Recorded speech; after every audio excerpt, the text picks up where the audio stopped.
Okay, welcome back. Our guest is Honorable S.M. Eyibo. He's a former spokesperson. He's the former spokesperson. He was a spokesperson in his time in the House of Representatives. And now we're looking at the legislative agenda for the National Assembly. And in the meantime, a call has come in from, where did we get that call from? Mukhtar. Mukhtar has called in. Good morning to you, Mr. Mukhtar.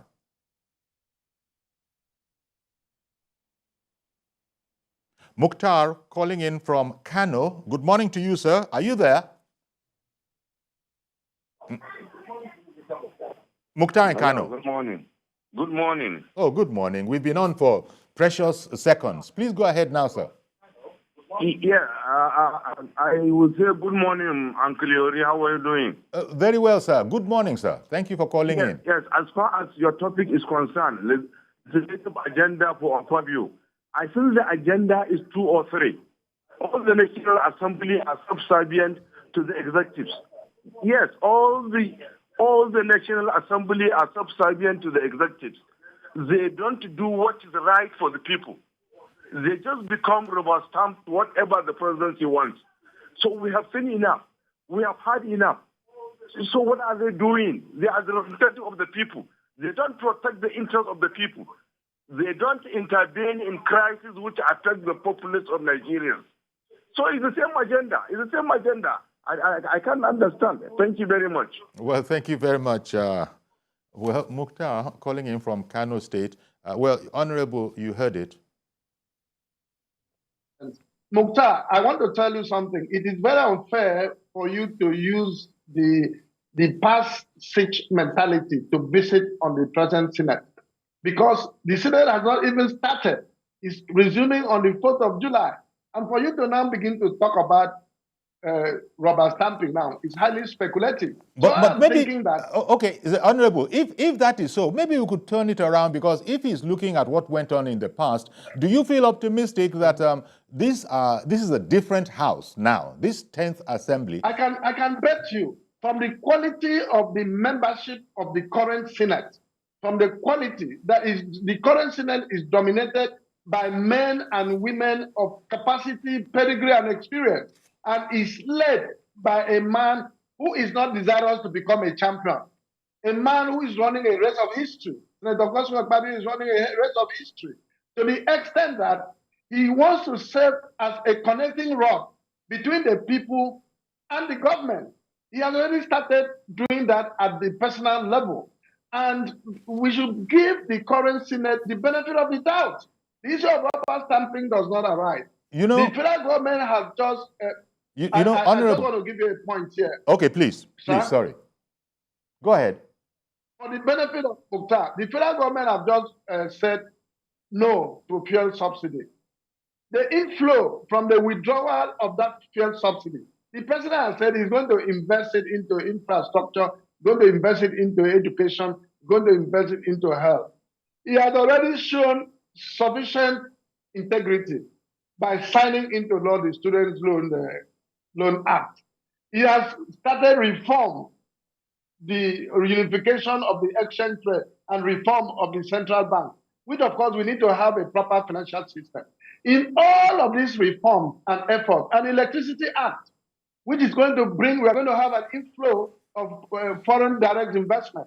So if you want to put this together, you now need the human asset that will be able to roll out constructive engagement with the executive. And this is going to be done by a Senate whose leadership is already aware of the burden of the people and its own responsibility to make sure that they oversight whatever the executive is doing.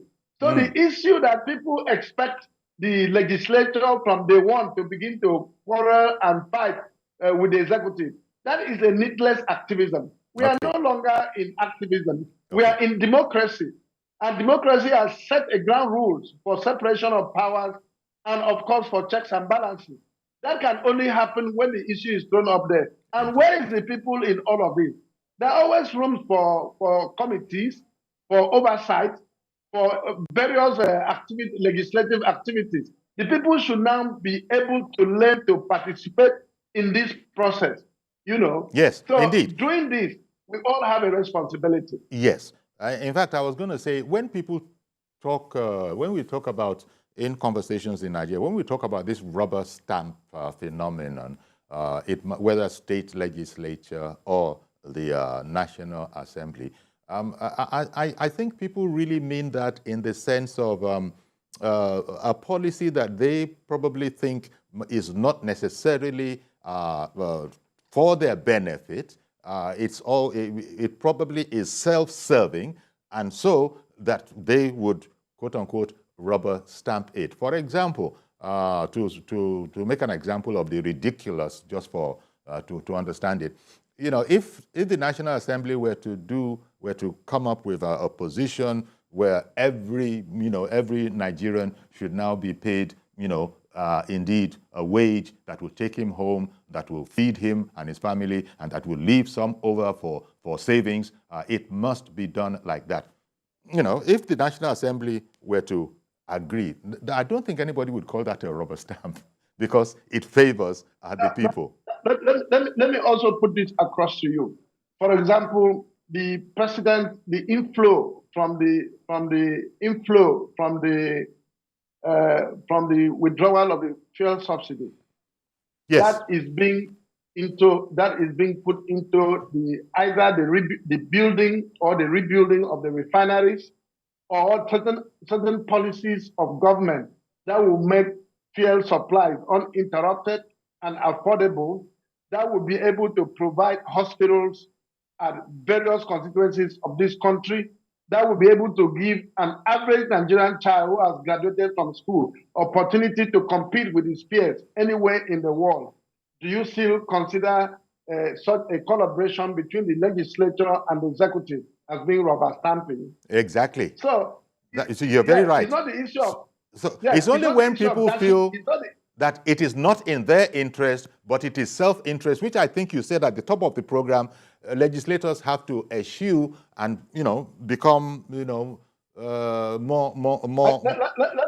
Let me give you one example. Some years ago, in the state I come from, it is a great opportunity and a great fortune that I am from Akpabio State. Akpabio inherited a state where everybody who is looking for a housemate will come and pay 50,000 and carry a young school child who's supposed to go to school to go and do babysitting outside the state over the years. So you will know, and that is the truth. Everybody knew Akpabio State as that state that you can easily go for babysitting. Okay. I mean, go and pick a child who will come and do that. But immediately he came in as a governor. He was not giving money. He provided infrastructure. He provided a model city where people were able to apply their potentials and compete. Whether you were singing, you were playing, you were a chorister, you were a student, whatever. To some point, education became free. So everybody, it was compulsory, free and compulsory.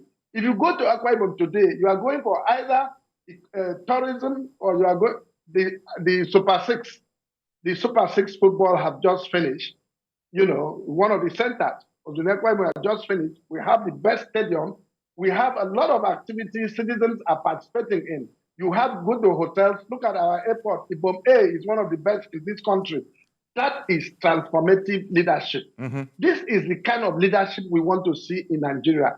And that as a result of a collaboration between the various arms of government to be able to agree on an objective that will benefit the people. So when government is said to be business, what it means is that it's going to yield profit.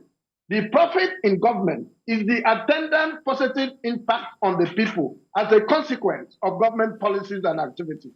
So if God's will and Asiwaju Tinubu are bringing that to executive and the legislature, Nigeria are in for the best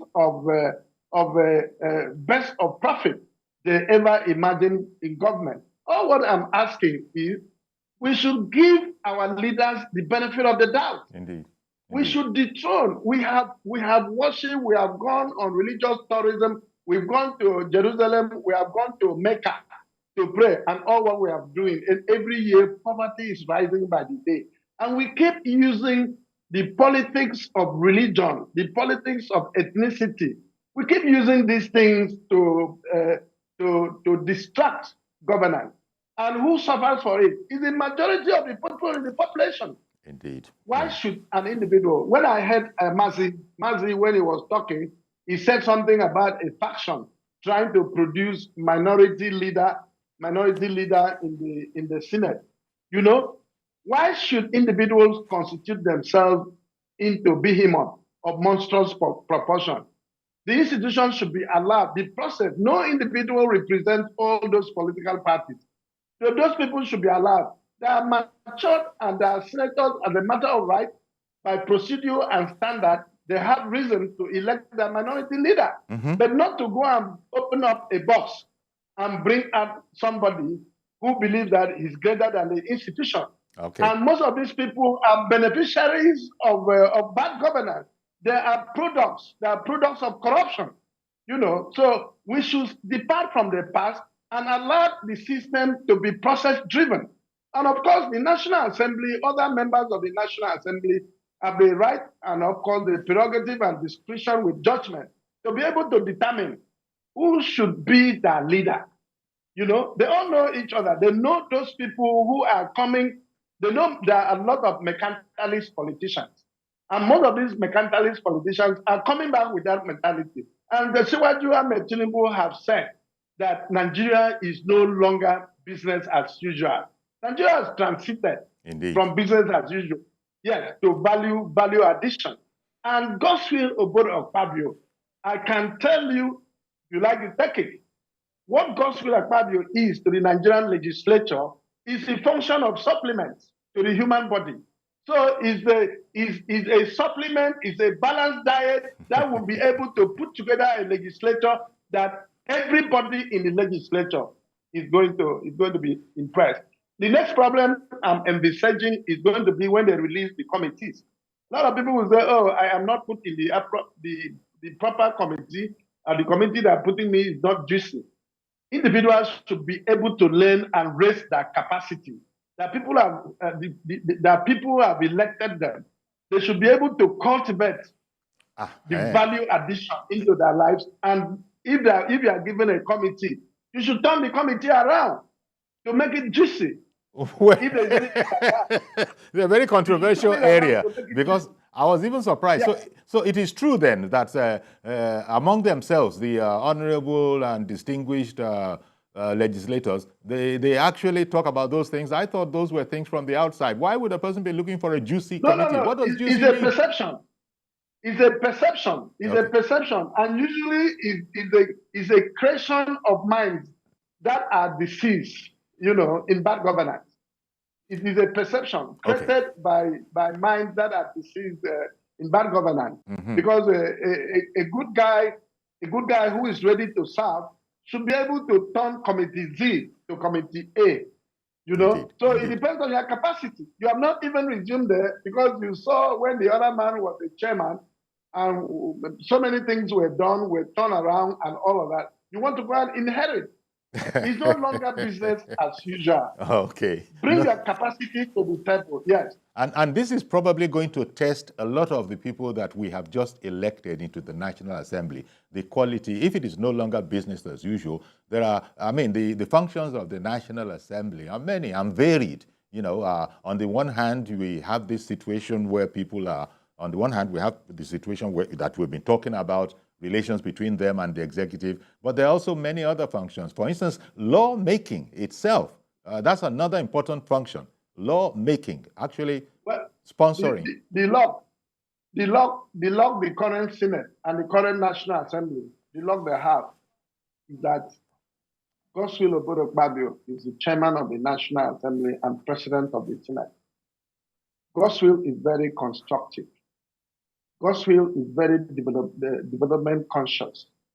Godswill understands the foundation, understands the prescription, understands the intention and objective of democratic jurisprudence to the extent that he can dictate where capacity is suffering.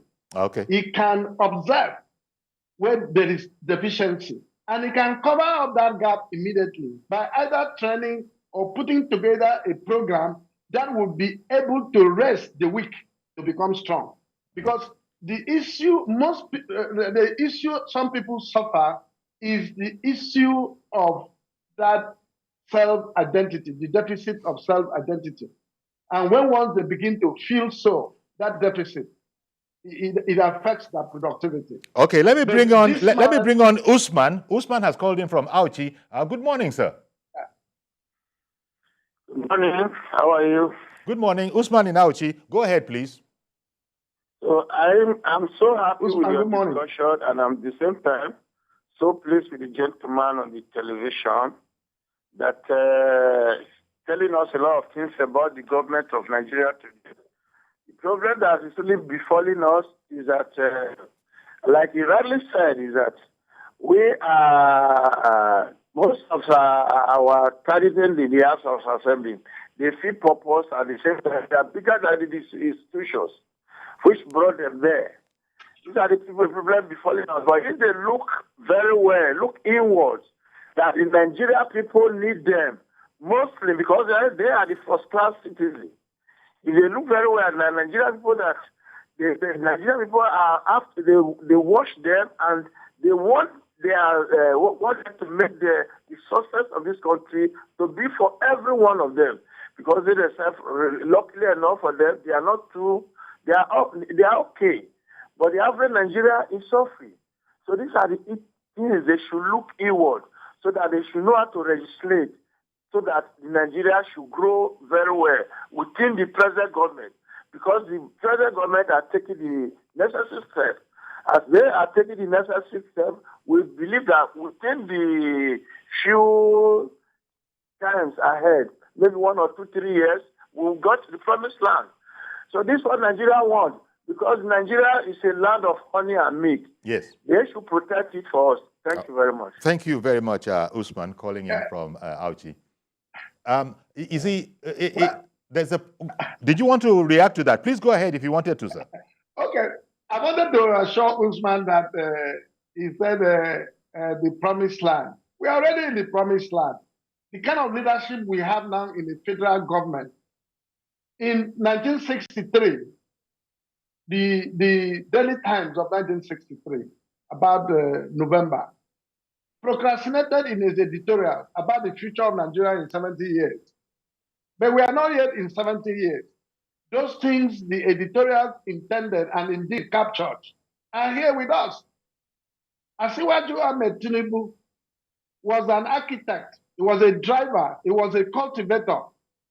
He was the man, the strategist behind the protection and preservation of democracy through the wing of Nadeko. And this is the first time that Nigeria is producing a president with a business mentality. A man who is a businessman, who comes to government with a business mentality, understands the risk in profit and loss. That's business. So the mentality is coming. Immediately he assumed duties. He took certain decisions that it would take a feeble-minded person, that even the angels, 4 years to take. He took those decisions. And that's where one can get in a bit of a comment, in the sense that, look, if President Tinubu, he has hit the ground running, as people have been saying, full of admiration, you've just said it, he's a technocrat, he's a business-minded person. But I think more importantly is that we have now learned, those of us that didn't know before, that actually President Tinubu has been preparing for this office, for this job, close to 3 decades. And the quality and caliber of people coming in, one just hopes that they too didn't just find themselves in there by chance and by luck, that they too had been working on it and were actually prepared and are able to, if not match, but at least be in that same, because things can just be dropped in your lap, I imagine. And now if you have people who, fortune dropped in their laps and they're working with people who are prepared for, they are over 2-3 decades, you get where I'm going here. One just hopes that Very well. we have Very that well. caliber of people. Because if a person just because of his influence, because of his connections, got a job that doesn't know what to do with it, apart from warm the chair in there, there might be a problem if there are a sufficient number of them, which perish the thought. I hope not in Nigeria. Well, one decision, some decisions that would tell you that President Bola Ahmed Tinubu is an architect, a very good architect. Even before he starts drawing, he has a mental picture of the bedrooms, the kitchenettes, and all of that. Mm-hmm. So when he won as the president of the country, all odds were against him. But the God of Zion and Providence took control. And when he resumed, he went around meeting even people who were opposed to him. So his proposal of Godswill Akpabio, he didn't nominate, he didn't impose, he only proposed to those who were close to him for Godswill Akpabio as the Senate president. Was not predicated on political gangsterism. It was because he knew that the government he wants to take charge for Nigeria must first and foremost establish, consolidate, and give recognition to the issue of diversity. Indeed. Now, I used to say, oh, I hear you. Used to say, oh, to be Fulani, we have only 3 ethnic groups in Nigeria. This is the first time that diversity has been enthroned. And beyond that, he went further to express by his actions the issue of inclusiveness. Look at when he appointed service chiefs. Nobody is talking. Nobody is giving credit, regardless of what he has done by breaking the prejudices. All right. Let me bring in Elder David. Elder David has been holding on for quite a long while. Apologies, Elder David, in Alimosho. Sorry, Elder David. Yes. But as a matter of fact, I think we held Elder David for too long, and we just lost him, most unfortunately. But you see, I was looking for a place, where I could. Actually, we've almost come to the end of the program, and it's been quite informative. That's why we wanted to reach out to your experience in the place, and especially on this last point, of the president clearly had been prepared for the job. We've seen other presidents, and everybody demonstrating good faith. Demonstrating good faith. Well, maybe that's part of preparation. Maybe that's because you know so much about the job that you have spent a long time preparing. You just have to have good faith. Otherwise, the people will see through you and know that you're not being for real. So I made the point, maybe I don't want to overlabor it, that and as long as people also, the excellent gentlemen and ladies that have been elected into the National Assembly, it didn't just drop in their lap. It was something they've been working on before, and they've come to work, as opposed to those who have come in there just for the clout of being a distinguished senator or an honorable member, because we take these things for granted. Very, very, very quickly, sir, because I have to go now. Would you like to comment on that? Because that's the point you made already. We just wanted to be sure that we have round pegs in round holes. Yeah, what I am trying to say is that all fingers are not equal.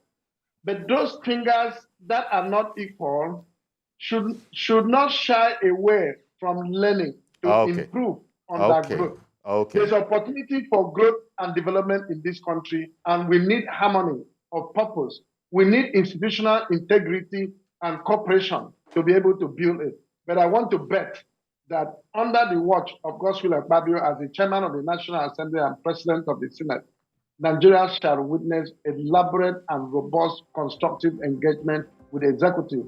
Thank you very much, Honorable. Thank you very much, Honorable SMA Eyibo. We're going to have to leave it there. Thank you.